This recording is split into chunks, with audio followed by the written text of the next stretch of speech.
بسم الله الرحمن الرحيم. السلام عليكم ورحمة الله تعالى وبركاته. أعزائي الطلبة، رمضان كريم. الله يجعله الله يجعل لنا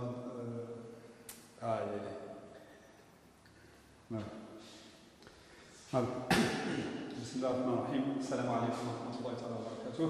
أعزائي الطلبة، صباحكم جميل، جمعة مباركة، رمضان كريم إن شاء الله. الله يرفع عنا البلاء ونتمنى أن الأشياء تدوز على ما يرام ويكون كل الخير لنا إن شاء الله. Bonjour mes chers étudiants de SFC4, module probabilité statistique. Aujourd'hui, je vais essayer de voir avec vous la dernière partie du cours concernant la statistique inférentielle, à savoir l'analyse de variance, l'analyse de variance, l'ANOVA. L'analyse de variance, l'ANOVA, en comprimé, c'est l'abréviation de Analysis of Variance. Donc on a pris le AN de Analysis, et O de Off, et Variance de la variance. Et c'est comme son nom ne l'indique pas, en fait, ce n'est qu'un test d'égalité de plusieurs moyennes, au moins 3. Nous avons vu la dernière fois le test de comparaison entre deux moyennes, quand nous avons deux populations. Ici, nous avons plusieurs populations et nous désirons tester l'égalité entre toutes ces moyennes, les moyennes de ces populations. Plusieurs, au moins 3. Dans tous les domaines, pratiquement, on utilise l'ANOVA. D'ailleurs, j'aimerais, vu les réactions des étudiants concernant tout ce qui est plan d'expérience, enfin les plans d'expérience, il y a toujours une application de l'ANOVA derrière. Et ce qu'il faut savoir, c'est que nous voulons tester pour, si on parle d'ANOVA à une dimension, hein, c'est le seul que je vais traiter ici, à une dimension, à un seul facteur, donc de variabilité, qui a plusieurs modalités, qui a P modalités, donc AI, pour nous, c'est les modalités concernant le critère de variabilité au niveau des populations. Et nous voulons tester, pour la variable aléatoire qui régit le phénomène, l'hypothèse A0 que mu1 est égal à mu2 est égal à mu p est égal à 1 mu, puisque c'est plus la peine de mettre un indice si les moyennes sont égales, contre il existe, c'est ça le contraire de H0, il existe au moins deux qui sont différentes, significativement différentes. Voilà. Pour chacune des modalités que nous avons, on dispose de NI observations et on va noter petit n, la somme des NI, donc l'échantillon global, c'est la réunion de toutes les observations. On va noter XIJ, la JM observation qui concerne la IM modalité. Donc ça c'est très important, c'est une question de notation parce qu'il y a un modèle derrière l'ANOVA et il faut bien l'écrire. Donc nous allons noter XIJ, la JM observation pour la IM modalité de A, la modalité AI, soit les quantités suivantes, le X bar I, donc je mets un X bar I, je peux rajouter un point si je veux, mais bon c'est pas grave, hein, on va dire.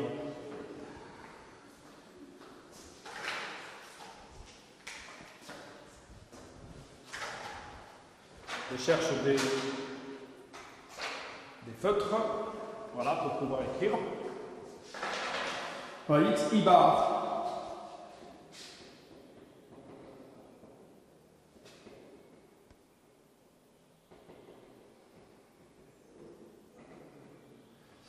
C'est la somme sur J des XIJ, 1 sur NI, et puis X bar. C'est 1 sur n, la double somme de 1 jusqu'à p. Je commence toujours par la somme sur i parce que la jm dépend de i. La somme sur j dépend de i par le fait que nous avons i ici. On ne peut pas changer les sommes.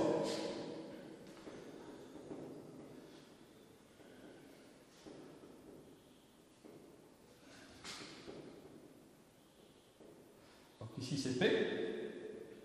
Et ça, c'est exactement NI fois xi bar. Donc la moyenne générale, la moyenne de toutes les observations, ce n'est en fait qu'une pondération des moyennes selon le poids, l'effectif qui est dans la IM modalité. Voilà. Le modèle est le suivant. Il est très simple. Il nous dit que chaque observation xij, c'est en fait une moyenne générale mu, plus alpha i qui est l'effet de la modalité i, plus epsilon ij. Pour tout indice, pour tout couple d'indices ij. Mu, c'est la moyenne générale théorique. Le alpha i, c'est l'effet de la modalité i. Et epsilon ij, c'est l'erreur que l'on commet pour n'importe quelle observation xij si on enlève la partie moyenne générale et l'effet de la modalité i. Donc, le plus important ici, c'est que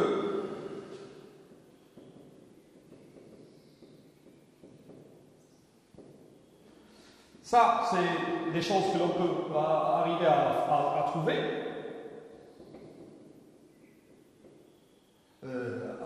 C'est une représentation d'une. Le EIJ, qui est une erreur, c'est la réalisation d'une variable aléatoire erreur qui admet pour moyenne 0 et pour écart type sigma. Donc, la loi normale de moyenne nulle, bon, quand on se trompe plus ou moins à 0, hein, l'espérance d'une erreur ne doit pas être nulle, parce que sinon c'est une erreur systématique qu'on peut relever d'ailleurs et qu'on peut mettre ailleurs dans notre modèle. Donc le mu, c'est la moyenne théorique générale. Nous savons que d'après la statistique inférentielle, que la moyenne théorique mu, on peut toujours l'estimer par la moyenne arithmétique sur tout notre échantillon. Et donc ça peut être estimé par x bar. Alpha i qui est l'effet de la modalité i, on peut toujours l'estimer par la différence entre la moyenne sur une modalité xi alpha avec la moyenne, la moyenne générale avec le xi. Normalement c'est l'inverse, je pense. Bon, on va voir après. X bar moins xi bar. Parce que je pense que c'est l'inverse. Mais bon, on va voir. Je peux me tromper à ce niveau-là, mais je considère que je vais essayer de vérifier est-ce qu'il n'y a pas une erreur à ce niveau-là. Mais ça, c'est pas grave. L'essentiel, c'est qu'on peut toujours estimer l'effet de la modalité et l'erreur, le résidu, l'erreur qui reste, le résidu, il faut faire l'étude. C'est le seul problème à ce niveau-là, et surtout de sa variance. Parce que nous savons que epsilon ij, c'est une réalisation d'une variable aléatoire epsilon qui suit la loi normale de moyenne 0, donc la caractéristique de première importance qui est la moyenne, elle est nulle. Mais la deuxième caractéristique, il faut avoir une idée. C'est la seule inconnue qui reste. Et donc il faut faire l'étude. Donc, nous allons considérer des notations suivantes. Le SCE, somme des carrés des écarts, et le CM, le carré moyen. Nous avons le résultat suivant, qui est une équation, ça s'appelle l'équation de la Nova. Elle est très... Pardon, excusez-moi.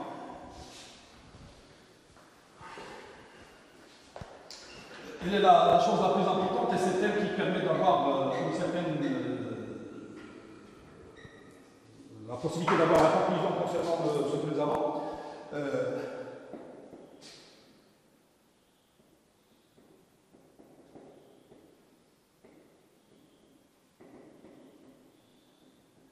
Je vais essayer de calculer l'inertie globale de nuage, à savoir toutes les observations avec la moyenne générale qui est x bar. Là, ici, l'idée est très simple. Je ne vais pas écrire les bornes, mais ça, vous pouvez l'avoir.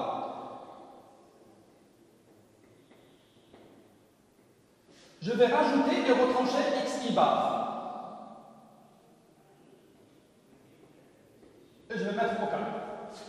Donc quand je développe, ça va me donner la somme sur I, la somme sur J de xij moins xi bar au carré, plus 2 fois la double somme xij moins xi bar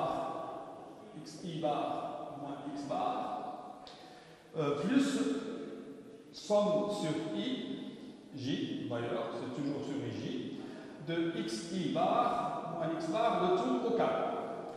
Donc, dans cette équation-là, il ne reste que ces deux-là parce que celui-là, il est nul. Pourquoi il est nul? Parce que si vous faites le calcul,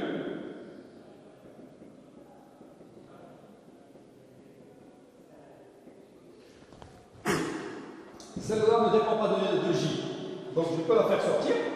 Ça me fait la somme sur I, xi bar moins x bar, somme sur J de xij moins x bar I.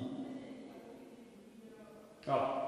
Et si vous calculez cette somme-là, ça va être somme sur J de xij, les observations, moins ni xi bar.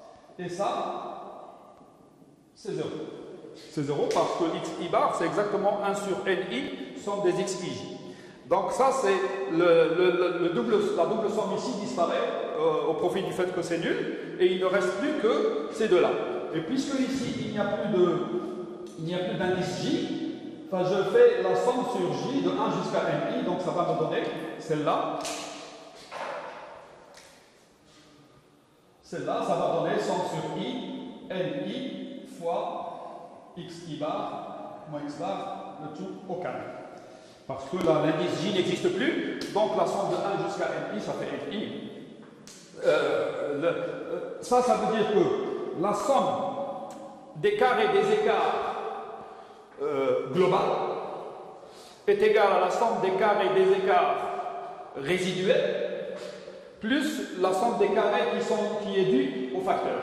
Nous considérons que le facteur A, qui fait intervenir que la moyenne de cette modalité-là, parce que la modalité représente les observations de base qui sont les xij, on considère que la modalité est représentée par le centre de la classe qui est xi bar, et on est avec la pondération adéquate, celle de ni, et ça nous fait une somme des carrés des écarts qui est due au facteur.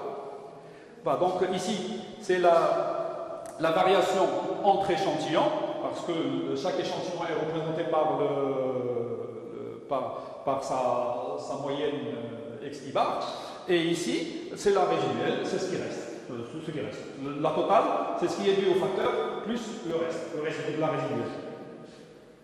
En pratique, on calcule la somme des carrés des écarts, et d'ailleurs ça c'est relativement facile parce qu'il suffit que vous développiez comme on avait fait pour la variance en cours, nous avons démontré que la variance qui était 1 sur n somme des xi moins x bar le tout au carré, on pouvait la calculer comme étant 1 sur n somme des xi au carré moins x bar au carré. C'est exactement pareil, sauf que ici, puisque nous avons des doubles sommes, donc là, en pratique, on calcule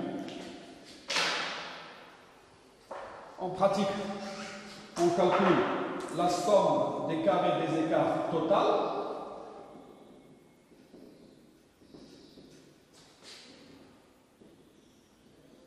Sachant que ici c'est la moyenne générale.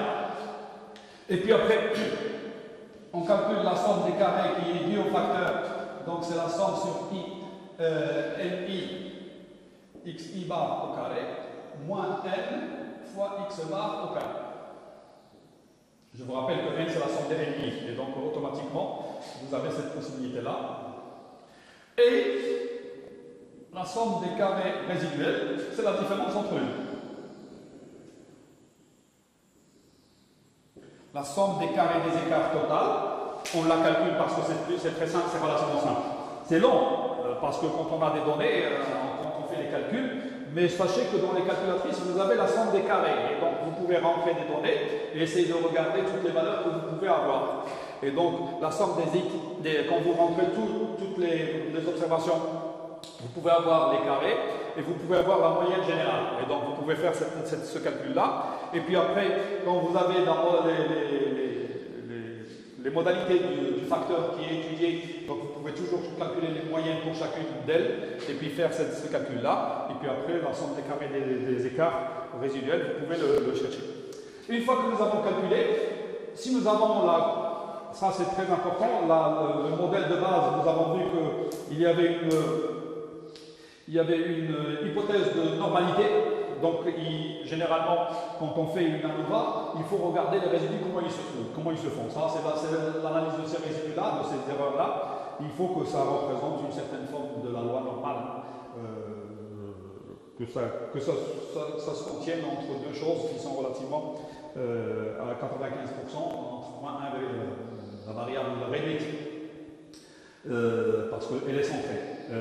Réduite, il faut qu'elle soit entre 1,96 et moins 1,96 plus 1,96 avec une probabilité de 95%. De toute façon, généralement dans l'analyse de l'ANOVA, on veut vous donner est-ce que vous voulez étudier les résidus et vous voyez est-ce que tous les points sont à l'intérieur de cette partie-là, les données réduites.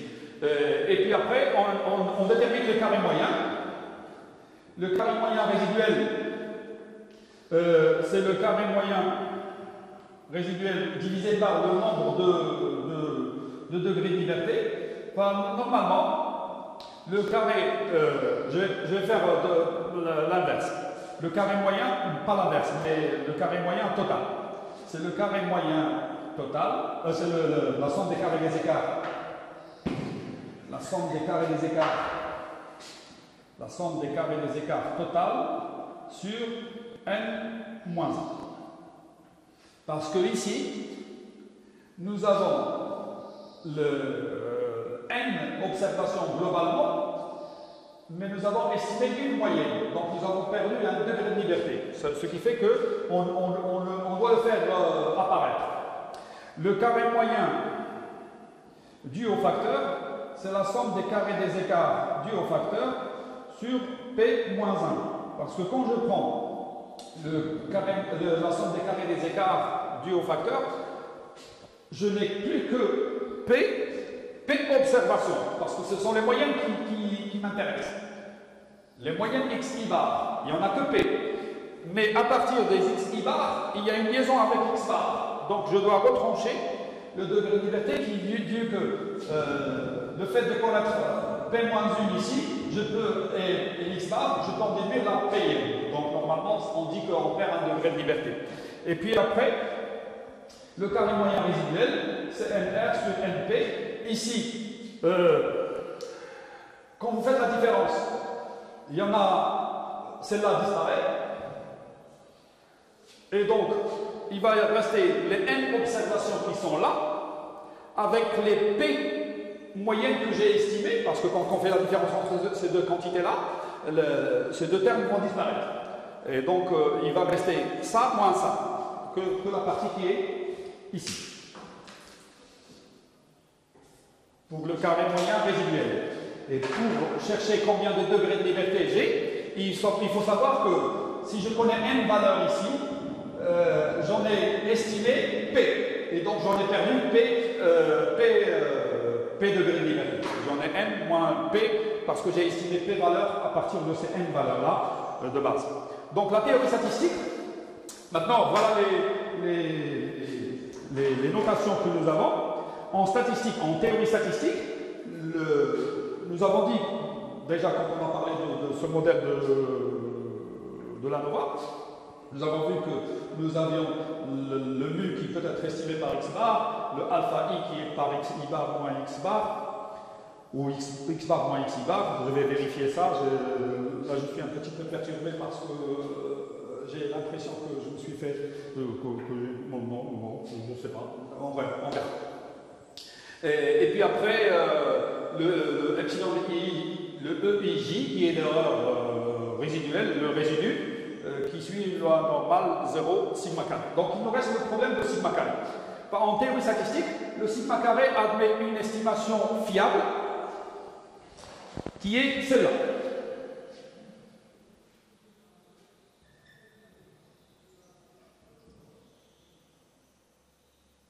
C'est une estimation de sigma carré, quelle que soit la situation.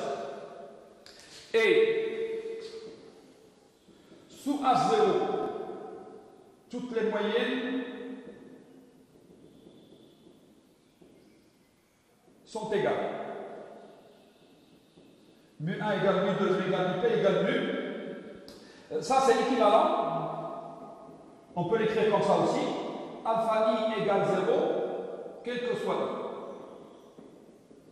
I. Autrement dit, il n'y a pas d'effet du facteur A. C'est pareil, c'est la même chose. Que vous disiez que les MUI sont égaux, les moyennes MUI sont égales à la moyenne générale mu qui est la même pour tout le monde, que vous disiez que les alpha I sont nuls, parce que le terme MUI, mu plus alpha I, c'est le MUI. Et il est estimé par x bar. Et donc, le alpha I, c'est xi moins xi bar moins x bar. Donc, il faut reprendre la formule de la première, je me suis trompé au niveau de l'indice. Il faut mettre xi bar moins x bar. Enfin, donc, sous cette hypothèse-là, il se trouve que nous avons une deuxième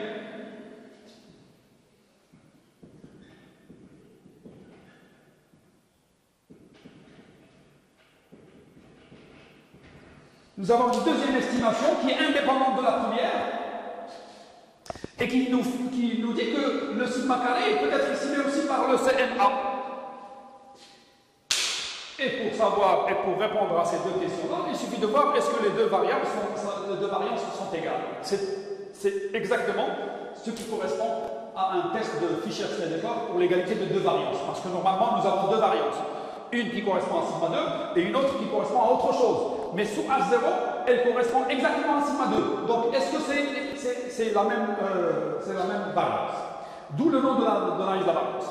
Les résultats d'une ANOVA sont généralement présentés dans un tableau qui est de cette forme-là. On écrit ici en colonne l'origine de la variation. Et puis, nous allons une colonne de la somme des carrés des écarts. Les degrés de liberté, ça il faut absolument le savoir à partir de votre test,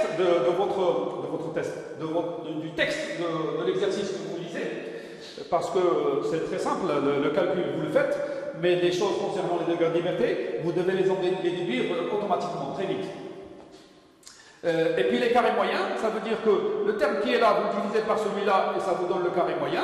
La somme des carrés des écarts résiduels, vous le divisez par le degré de liberté, ça vous donne le carré moyen résiduel. Celui-là, c'est pas la peine de l'écrire parce que ça ne va pas nous servir, parce que nous avons dit que celle-là c'est une estimation de sigma 2, celle-là c'est une estimation autre pour sigma 2, mais sous l'hypothèse à 0, celle-là on n'en parle pas, donc c'est pas la peine qu'on l'écrive.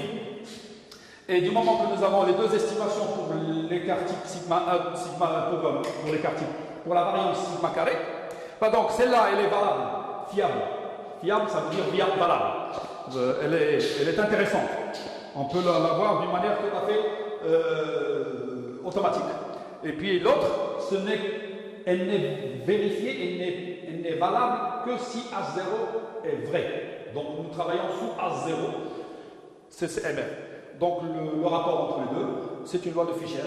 Et donc on écrit ici la valeur de la loi de Fisher-Snedeker, qui est le rapport entre les deux, CMA sur CMR.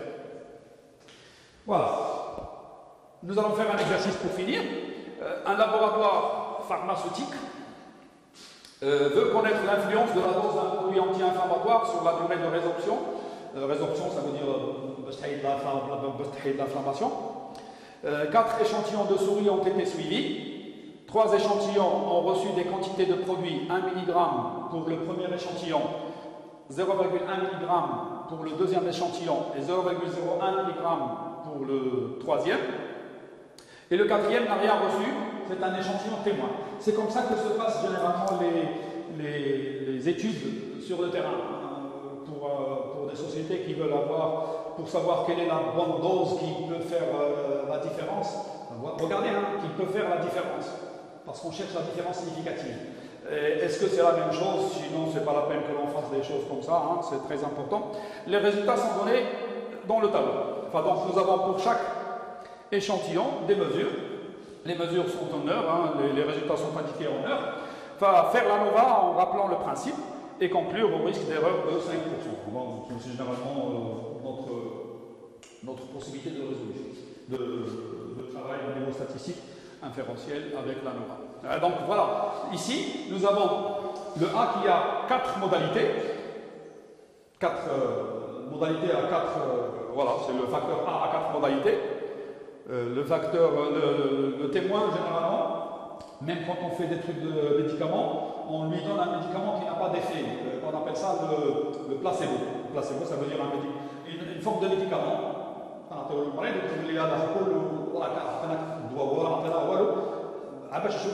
effet un médicament qui est testé sur un autre échantillon. وهذا كيتسمى بحال باش نديرو راه كنبقاو في لي ميم كونديسيون فكنعطيوها كنعطيو فانيله في الحلقه كنقول لها كول هذا الضوء وراه ما فيه حتى شي ايفي ما عنده حتى شي ايفي عافاني عادي وكنحاولوا نشوفوا واش الدواء اللي عنده ان ايفي ولا ما عندوش.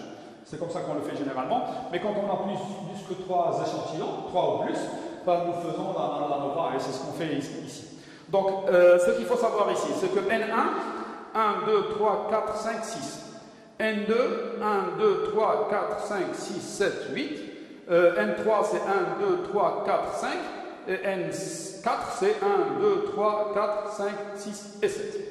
Donc, vous faites le facteur, c'est le facteur dose, avec 4 modalités. On fait 3 modalités qui sont réelles d'un point de vue calcul, et la 4e qui est son. C'est l'échantillon témoin. Donc le modèle, généralement vous devez rappeler, parce que vous devez savoir qu'il y a un on va à une dimension, à 2 dimensions, à 3 dimensions, et plus vous montez dans les dimensions, et plus l'écriture se complique. Ici, à une dimension, c'est à notre niveau, on peut la faire d'une manière naturelle pour comprendre le principe. Mais dimension 2, etc., ça se complique de plus en plus. Donc ici, le XIJ, c'est U plus alpha I, donc la moyenne générale, plus un effet alpha I, plus une erreur epsilon IJ, donc avec EIJ, avec OIJ, et normalement je dois ici écrire EIJ, réalisation d'une variable aléatoire epsilon qui suit une loi normale 0 sigma. J'ai mal écrit ici, mais c'est pas grave, vous pouvez corriger. EIJ, réalisation de epsilon qui suit une loi normale 0 sigma. L'indice I désigne la dose, il varie de 1 jusqu'à 4, et J, c'est la répétition pour chaque dose, et il varie de 1 jusqu'à NI pour chaque NI. Donc ici, le mu désigne la moyenne générale pour l'ensemble des échantillons regroupés, et alpha I, c'est l'effet de la I en dose. Le N1, nous avons dit que N1 est égal à 6, N2 est égal à 8, N3 est égal à 5, N4 est égal à 7, donc N globalement est égal à 26. On calcule, donc ça vous le faites, ce n'est qu'une question de calculatoire. La somme des carrés des écarts total, c'est la somme des xi, j au carré moins n x bar au carré. Ça nous donne 1957. J'espère ne pas me tromper à ce niveau-là.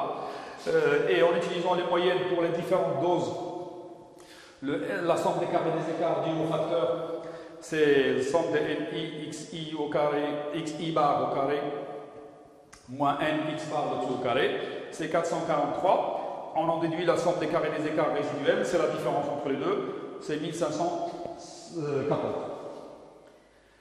Et je regroupe dans mon tableau pour tester l'hypothèse selon laquelle mu1 est égal à mu2, est égal à mu3, est égal à mu4, est égal à 0. Et ça va être l'origine de la variation, c'est le facteur dose, résiduel, total, etc. Et donc 443, j'essaie de vérifier, est-ce que voilà, 443 que je devrais calculer. 1514, donc si vous faites la somme ici, 3 plus 4 ça fait 7, 4 plus 1 ça fait 5, 4 plus 5 ça fait 9 et 1000, donc ça c'est bon. 4 moins 1 ça fait 3, 26 moins 4 ça fait 22, 26 moins 1 ça fait 25, et puis 443 divisé par 3 ça va me donner 143.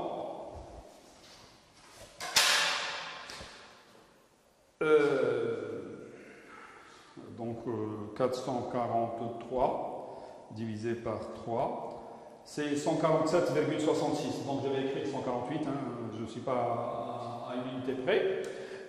1514 divisé par 22, c'est 69, 68,81. Donc je vais 69. Et après je fais 148 divisé par 69. C'est la fonction de la valeur de la loi de Fischer, parce que pour vérifier est-ce que les deux estimations correspondent à la même variance ici, qui est sigma carré, ça va me donner 2,14, ouais, 2,14, que je vais essayer de regarder dans le tableau de la loi de Fischer. Donc nous avons ici 3 degrés pour le numérateur et 22 pour le dénominateur. Donc c'est la deuxième partie du tableau. Enfin, nous avons la valeur de la valeur critique, c'est 3,05.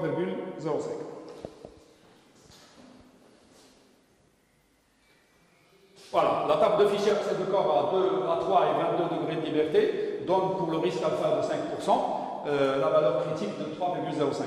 Comme la valeur calculée 2,14 lui est inférieure, donc nous sommes dans la région de non-rejet, alors on ne peut pas rejeter à 0, donc on peut considérer qu'il n'y a pas un effet significatif pour la dose au niveau de notre étude sur l'étude pharmaceutique. Donc les moyennes ne sont pas significativement différentes.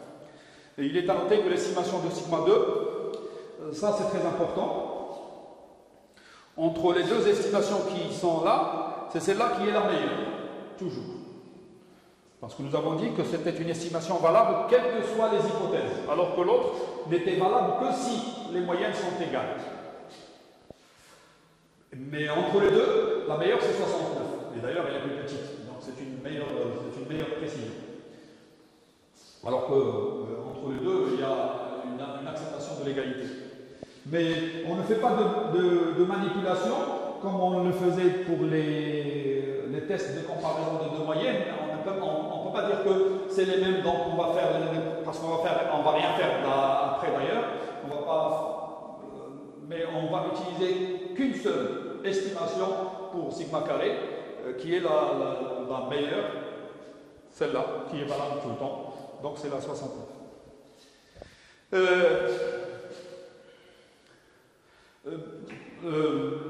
Les remarques que l'on peut avoir, donc c'est la dernière diapositive, donc c'est bon. La valeur de la loi de Fischer est toujours supérieure à 1. Quand on fait le rapport entre les deux estimations, on doit toujours tomber sur quelque chose qui est supérieur à 1. Parce que celle-là, elle est valable tout le temps, donc elle doit être meilleure. Alors que celle-là n'est valable que sous une certaine formule d'hypothèse.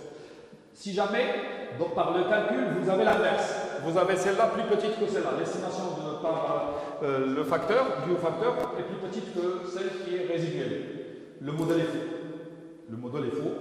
Ce n'est pas la peine de chercher quoi que ce soit. Le modèle est faux parce que nous avons laissé en résiduel trop de choses par rapport à